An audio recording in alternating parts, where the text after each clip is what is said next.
I'm so excited, and thank you so much for joining Holistic Wisdom Live Conscious Collective Awakening. Today I have a very special guest. She comes to us all the way from Australia. Her name is Bec McMillan, and today's topic of discussion is overcoming deep adversity and creating success with spiritual mindset. This woman is such an inspiration, and first of all, I'm honored to have her on our weekly show.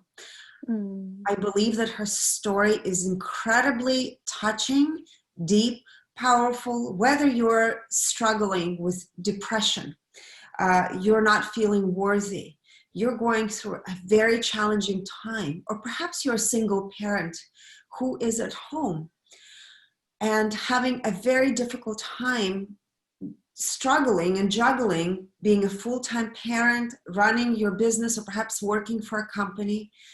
Today's guest, and Bec, is so special because she has such a wealth of personal experience. And I think, to me, personal experience is far more superior than reading any book on spirituality or a journey. Her journey is so inspiring, and the goal of our interview today, as she said, is to save somebody's life today, to inspire, even if it's one of you, with her story.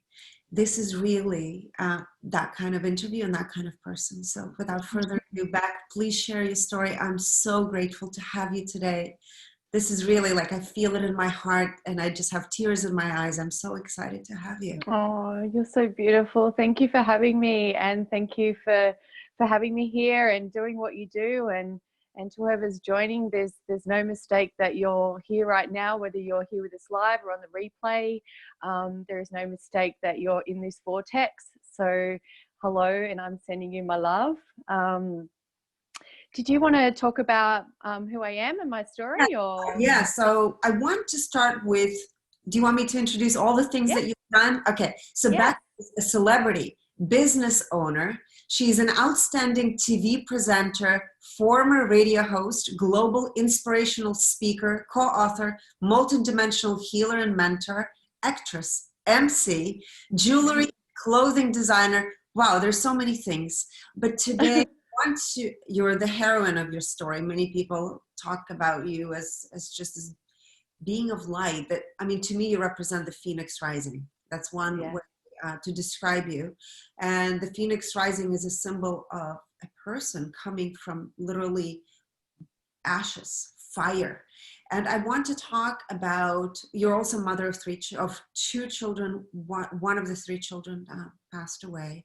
So I want to talk about that. You have a 7-year-old, 22-year-old, and your other child would have been 9, right? Yes. And also my little girl would have, she was a twin to my alive little boy now as well. So yes. So your journey, please feel free to share and let people know what you've gone through and how you have been able to discover your gifts. Because I know that in the process and the experience that we go through, we sign up in this lifetime, wherever it might be for each and every one of us. And for every person, it's different. What I think is so inspiring about you is you've literally gone through the craziest, most challenging experience anyone should ever have to go through. And in that process, what saved you? I want to know what saved you, how you were able to tap into the light and do what you do today. So please. Okay, thank you.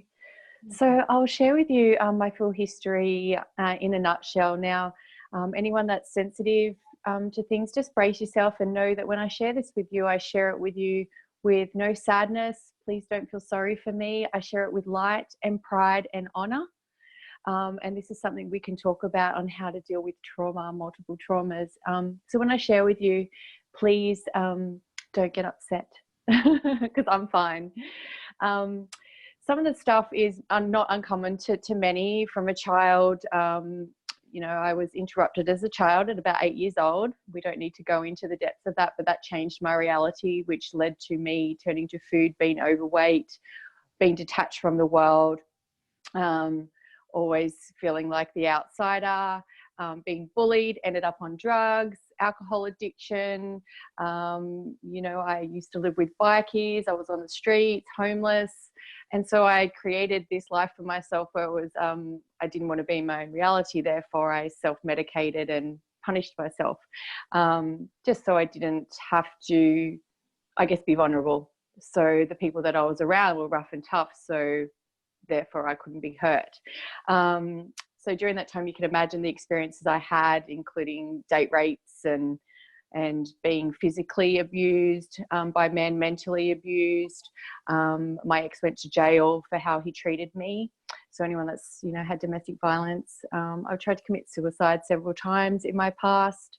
And when I fell pregnant with my eldest son, I was left alone detoxing after all these years, with absolutely no support. You can imagine all my friends weren't around that were my friends, and I had 20% of my body burned, second and third degree, where I had to get taught how to walk again. So that was just horrific. You can imagine I was out here and all the things. So for 5 years I had PTSD. I covered myself up with shame, raised my little boy alone, had postpartum depression throughout him as well. And then further down the track, you know, let's move forward. Nothing really changed for me. And then I fell pregnant with my little boy, and at 80 days old, I went out one night. It was my first night out in a year and a half, and my mother was to watch him, and she made a mistake. She gave him to me when I came home drunk. I hadn't been drinking in a year and a half, and she thought I was okay. And when I woke up to my baby underneath me dead. I have no recollection of the night, no recollection of how he got there, but that's what happened. And so you can imagine what that was like. Not only did I accidentally take my own son's life, I don't recall it, and then I had to deal with the fact that it was my mother, my poor mum, that made that mistake. So I was torn between just, you know, loving my mum and protecting my mum, because I didn't let the public know what happened. I took all the blame. I got bullied. I got called a child murderer, a kid killer, crazy mother for being drunk, killing her kid. So I didn't let anyone else know the truth of that night to protect my mum. Otherwise, I know she would have taken her own life. So I copped all the bullets, and, you know, in the gist of that, went through my own inner turmoil of being angry with her, yet loving her so deeply. So this was, you know, very traumatic for me. I opened a safe sleeping charity to try and help warn other people. I got bullied, so I had to close that down. And what that led was such social anxiety. I used to disguise myself as a man, just to go do the groceries, because I hated myself that much. I hated, self-loathed myself. I was so depressed and just traumatized. And what happened after that, I fell pregnant with twins, and yes, fell pregnant with twins, and my baby girl died inside me. And I had to carry her to term inside me. So that was a next level of messed up, like next level of messed up. So that was pretty tough. And during that pregnancy, I not only lost my daughter inside me, I lost my nan, my pop, my sister, and my best friend of 30 years decided to leave my field. So I had to grieve all that. And then when they told me my dad had 3 months to live, I lost the plot and wanted to kill myself, and went to run in front of a bus with my baby in my belly, because my new husband left me when I was suicidal, and my eldest son, Jaden, showed me love, and I decided to live. And so about 10 days later, my dad passed away. I gave birth to my little boy. And when he come into this earth plane, he was so traumatized, so stressed. So he would cry for 9 hours straight a day. And so things got worse for me. And I know you're thinking, how can things get any worse for this woman? But they surely did. I ended up with a terrible glandular fever and about 3 hours broken sleep a night, crawling around on my hands and knees, like these photos of me before and after where I just look like zombie apocalypse. I don't look human. And so I lost my mind. Like, I literally lost my mind. I used to look at my little baby and I used to see him deceased. So when he was asleep, I would look at him and freak out thinking he was dead. Or if I was at the shops, I would see other children asleep and think they were deceased. That was the PTSD. And so I wanted to check out again. And again, my eldest son, Jaden, showed me love. So I decided to live. And I went to a mental ward and they wrongly diagnosed me with postpartum psychosis. Now, during that time, 4 days I was in the hospital, I actually got some sleep after 6 months. And that was a pivotal moment for me when the team of 8 brought me in, and, you know, one of the psychologists or psychiatrists of 20 years hugged me and said, "I've never met a woman like you. I admire you. I can't believe you're still standing. You're remarkable." And from that moment, when I looked into his eyes, I still don't know who he is. I was like, "Oh my God, I'm going to live. I'm going to survive. There's hope. I'm going to be a good mom, and I'm not as crazy as what I think." And so they let me out, and I thought, yes, this is it. But no, the universe had more plans for Bec. As far as I know, it was my ex-husband that called the Department of Child Safety on me and said that I wasn't fit to look after our child and that I abused him, sexually abused him and all sorts of things, which were crazy, so far from the truth. So when they came to check out my little boy, I was like, yeah, like, I would never do anything. Like, I've just lived for my kids. I would never do anything to harm my kids. And no, they took him off me, didn't find one bit of evidence, took him off me with security guards around me and handed him over to the natural father, which is the natural father that walked out on us and still isn't with us today and got nothing to do with him. And so that when they took my baby away from me after everything else I've been through, that's when I had my spiritual awakening.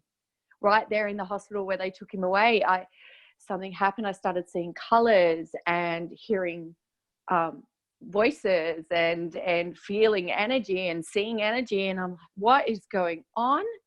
Lock me back up, put me back in the mental ward. Excuse me.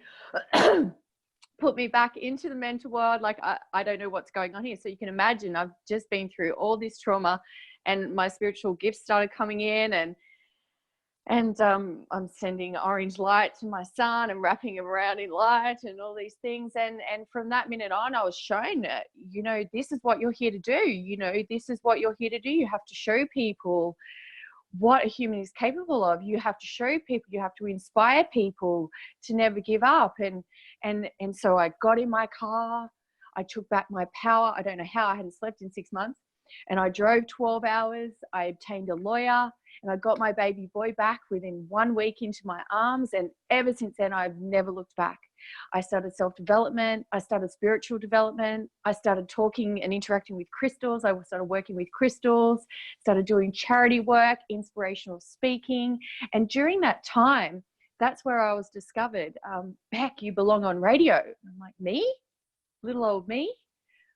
Okay, next minute I'm a radio presenter, then TV, then actress, and then red carpet host, and then author, then speaker, and then all these amazing things are just shown up by me showing up for everyone else, by me openly talking about mental health, by talking about trauma, by showing people that you can rise from absolutely anything if you choose to. Like, if I can go through every single one of those traumas that maybe one person has been through, I know that everyone else can.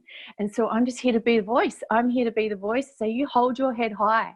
You hold your head high and you get back up and you shine. You shine away.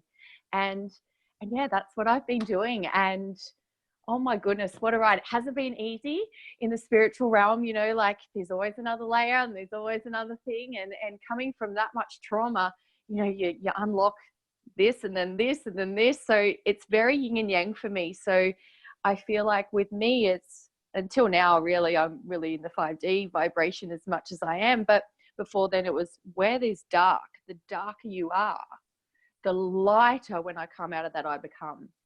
So for, you know, a wise woman, a wise soul knows is the darker they're in. It's like, okay, I know how much light's going to come out of this dark.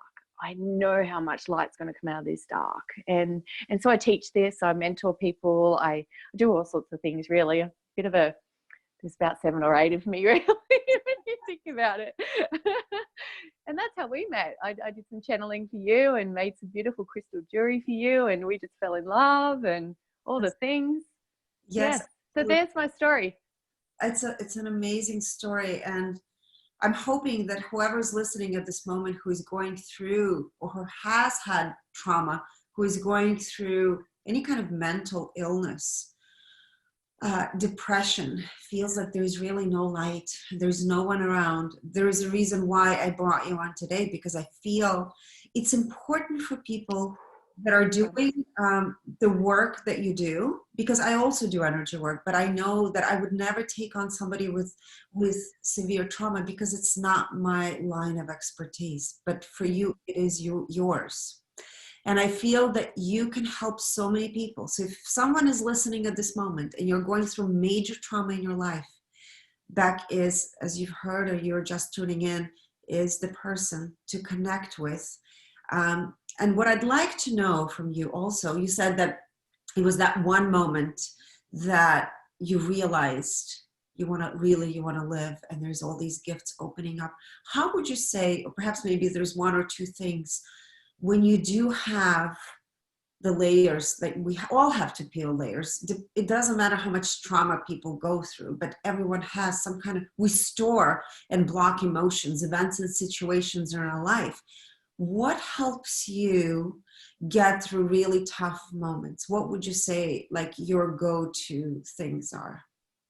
I have several, and I follow my intuition. So I feel like there's like a toolkit that we all get to have, and we all get to play around with. It's kind of like a recipe at a restaurant, right? So I feel like if I was to guide anyone, or anyone that's having a rough time, is first of all to surrender to it, to acknowledge that when you are in the muck and you're in the dark and when you're feeling so low, that's when you get to break into the light. Now, my recipe for that is emotionally to feel it, to hold your heart and to feel it so deeply, feel that hurt to the deepest core, feel it and cry and scream and do whatever you have to do. Feel it so deeply, because when you're feeling it, you're actually feeling how beautiful your heart is, how beautiful your heart gets to feel so deeply. And when you realize how beautiful you are, because you don't feel beautiful when you're in the dark, that is the moment that the light starts to form in your heart.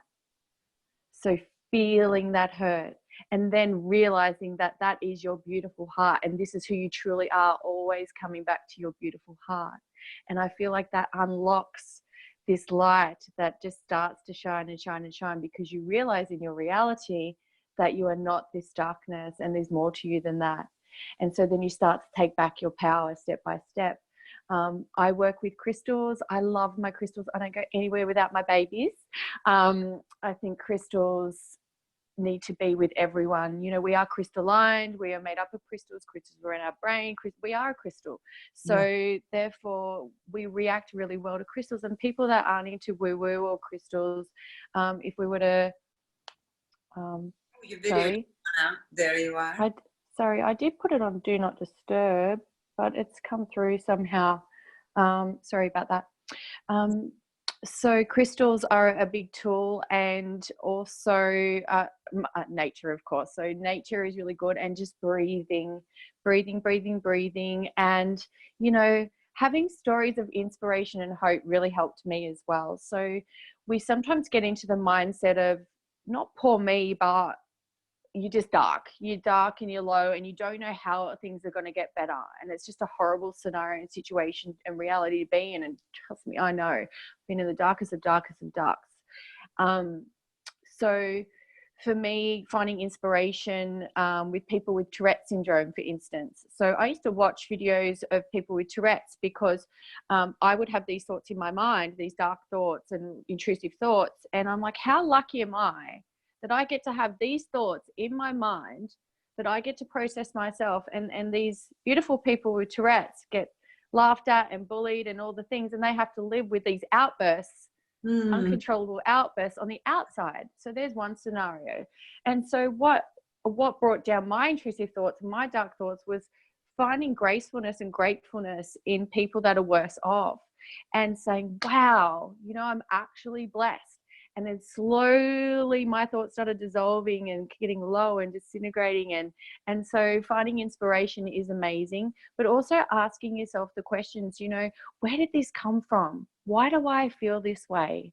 And really asking yourself deeply, why do I feel this way? Why do I think like this? And your soul will tell you the answer most of the time. Your soul knows. Your soul knows what's up. It's just a matter of asking the questions and being okay with the questions. Some of them you're like, oh, wow, okay, amazing. Other ones you try and fight it and you're like, no, that's not within me. But that's when the shadow work comes in. But, you know, asking for help if you need it, but realizing that the power is all here. Like the power is all here. You get to rise. You get to rewrite your reality. You get to start a new chapter if you desire. For me, I don't know if it's okay to swear, but I got cranky with it and I said, fuck this shit. Like I just said, I'm going to shine. Like I just had enough. It was like a tanty, you know, like having a tantrum, just saying, fuck it. I'm not doing this anymore. You know, I'm worth more than this shit. So that really helped me too, having a tanty with it. So if that resonates with anyone. So, you know, you get to the point where there's just this fire and it's just like, enough, just enough. I'm just not going to do this anymore. So it's, you know, for me, the way I see it, of course, is it always takes courage to admit, first of all, right, that there's something. And the courage to embrace it, to ask yourself honest questions. And I think the moment where you, through this tantrum, is sort of like it's the anger, and anger helps shift. Yep. It's energy. It's a very powerful energy, of course. It's not the energy you want to stay and bathe in and expand. It's the energy that helps propel into like the arrow. It is. Yes. What that is. So it's going from a victim mode, right? The victim mentality. And that's what I always say, that this matrix that we're in is programmed and works. And it's sort of like hijacking this victim mentality. Everyone is bathing in being a victim, but it's having the courage to step outside of the victimhood and really claim your light back. It is. It so is. And victimhood might trigger some people, because I know it used to trigger me. So anyone out there that's triggered by the word victim, when you're in the dark and you're hurting that much and someone calls you, don't be a victim, because I had that as well.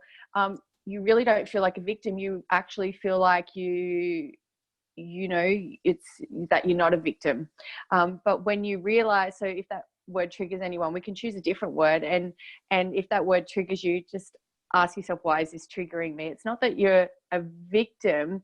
It's that your experience right now is not that great. And you just want to be seen and heard, and you just want to be loved, and you just want to be out of this reality, and you want to just be free of this reality. So I get that, and I hear you and I see you. And to get out of this reality, first of all, is, to really feel it and know that you are worthy to shine. When you're in that reality, you just don't feel worthy. You don't feel like you are worthy to be someone, do something, be happy. It's just such a low feeling. It's such a dark feeling. And when you have that tanty, or you have that moment and you have that takeoff, it's like, I do deserve it, because every single person, no matter what their past, you know, if you haven't been a great person in the past, or acted in alignment, or done, you know, great things, you hold this guilt, you know, when you come into a nice person and you hold this guilt, and it's like, but I don't deserve that because I behaved like that, or I did that terrible thing, or I, you know, that's who I used to be. No, I'm here to say no. And I call bullshit on that, because I never used to be a great person. I never used to act at my highest. You know, I was in terrible scenarios and situations, and people hold on to that and think that's their identity. That's what they're stuck with, because I used to be that person, I'm not worthy, or that's what can happen in the mind. You are worthy of anything. If you choose to rise above and lead from love, you are worth it all. You are worth it all. You can have it all. You can be it all. It doesn't matter if you've been raped, burned, lost children, bashed someone, been a criminal, done terrible things. It does not matter. If something within your soul shifts and you're in a light and you want to do good for this world and you want to be a better person, you are so worthy. You're so worthy of it all. And any other story, put that in the bin, burn it. it's gone, it gets to dissolve. So that's a key point, you know, that's a key point right there of people not thinking they're worthy to shine, you Mm. know. Thank you for sharing that. Yeah. So beautiful. I also want to briefly touch on the moment we said it's not our reality. So right now, there's so many things people are being faced with, right? Fear is being one of them. But I also want to talk to you because you are a single mom. You have a full-time business and you have to parent your child. So I don't know if in Australia the schools are open or not, or you had to actually stay at home with your son and homeschool him. And I know, like, for example, for my sister, we can bring her up. Her husband is overseas at the moment. He's been gone for quite some time. So it's been really challenging for her to be able to parent two children, homeschool them because the schools are, of course, were closed, and to work full time. So what are some of the tips that you might have for the parents that are having, single parents especially, single moms or single dads that are having to deal with this? Because I've heard a few people say, you know, here and there, like, oh, you know, this is just an illusion of the reality, but it's not, because you have to really, it's one thing to anchor yourself and play in the 5D, which is a playground for us. But it's another thing to live where we are, the constructs of the reality we're in. So I'm bringing you into this conversation because you are a very grounded person in that way. And I feel it's important to share from your perspective as a single mom, some of the tips that you have. And has it been challenging for you? I'm sure it has, but yeah, I'd love to. Yeah, thank you. So there's been moments, and I'm very, very blessed. I'm very, very blessed. Although we have no natural family or natural grandparents or whatever, I've been able to ask for support when I've lost it. So but when I've had my son, it's so anyone that is getting overwhelmed and frustrated and all these emotions coming up and anger and feeling trapped and squashed and can't get away. I hear you and see you because I've had many of those moments. I feel what I've done for myself, using my conscious tools, or one of my conscious tools is saying, okay, hang on a minute. So when my son's like in my face doing his thing and I'm trying to balance calls and all the things, I want to just go, Mummy just asked for 10 minutes. Like, I've just asked for 10 minutes, like, you know, trying to communicate with him, and you just want to, you know, I say, hang on a minute. This little being right here is a little being. He's a little human having his experience. And I just stop what I'm doing and I look at him and go, hang on, he's just having his experience right now, doing his thing, and he's allowed to come and ask Mum a question. He's allowed to do whatever. And so I look at him in a different light. So I step out of that frustration, realize that he's part of my soul team and he's having his little experience over here. And just because it's not running smooth for me, I don't get to yell at him and I don't get to do all those things. So although I automatically want to, I go, hang on, whoa. So if you can go to a higher perspective and say, hang on, that you've got a few kids at home, they're just having their experience together and they're probably feeling all this energy as well. And it's different for them as well because they're normally at school and they're normally playing with their friends and they can probably feel my stress. So just realizing, that we're all just having an experience together and then just flowing with that experience so it doesn't pierce you. So trying to be very graceful through those moments. And then if the grace doesn't work, go outside and bloody yell, breathe, do your thing, okay, because that works as well. So putting yourself in time out in a way. I think time out is like, we need a some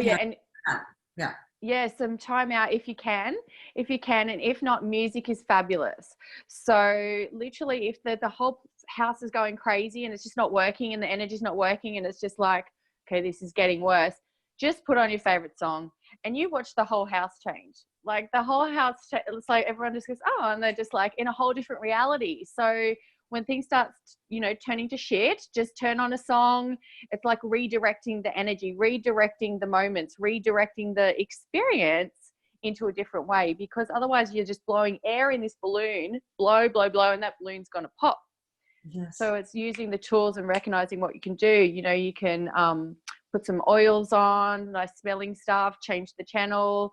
Just do things to shift that like redirect yourself as much as you can. Yeah, that really, really helps. But asking for help. So there's like lots of talk lines as well. I don't know if you have Lifeline over there, or there's lots of groups on the internet that, you know, like people are talking about things. So, but I believe music's amazing, especially when you've got kids, because kids are so sensitive to energy. If you put on like a feel-good song, they'll just get up and dance, or they'll get happy, or they'll stop whinging, or yeah.